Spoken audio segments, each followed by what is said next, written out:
జనగామ జిల్లాలో అకాల వర్షం అన్నదాతలకు తీవ్ర నష్టాన్ని మిగిల్చింది. నిన్న రాత్రి జిల్లాలోని పలు ప్రాంతాల్లో ఈదురుగాలులతో కూడిన అకాల వర్షం బీభత్సం సృష్టించింది.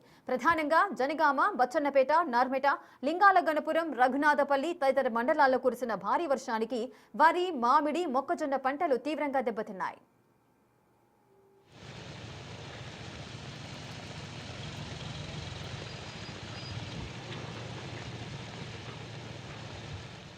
కోత దశకొచ్చిన వరి పంట నేలవలగా మార్కెట్ యార్డులకు, కొనుగోలు కేంద్రాలకు తెచ్చిన ధాన్యం వర్షానికి తడిసి ముద్దయింది.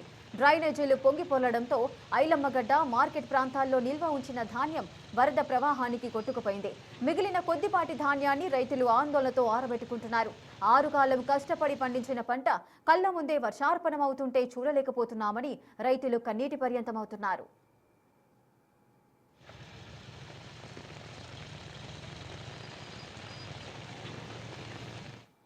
కోతకు సిద్ధంగా ఉన్న పొలాలు ఈదురుగాలులకు నేలవాలాయి. నీరు నిలవడంతో గింజ రంగు మారే ప్రమాదం ఉందని రైతులు ఆవేదన చెందుతున్నారు. గాలి దుమారానికి మామిడికాయలు రాలిపోయి తోటల యజమానులకు కోలుకోలేని దెబ్బ తగిలింది.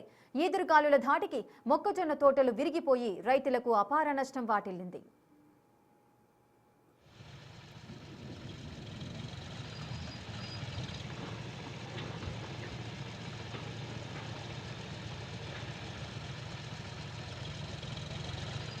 అకాల వర్షంతో సర్వం కోల్పోయామని, ప్రభుత్వం తక్షణమే స్పందించి పంట నష్టం అంచనా వేయాలని రైతులు కోరుతున్నారు. తడిసిన ధాన్యాన్ని నిబంధనలు లేకుండా కొనుగోలు చేయాలని, నష్టపోయిన ప్రతి రైతుకు పరిహారం అందించి ఆదుకోవాలని వారు వేడుకుంటున్నారు.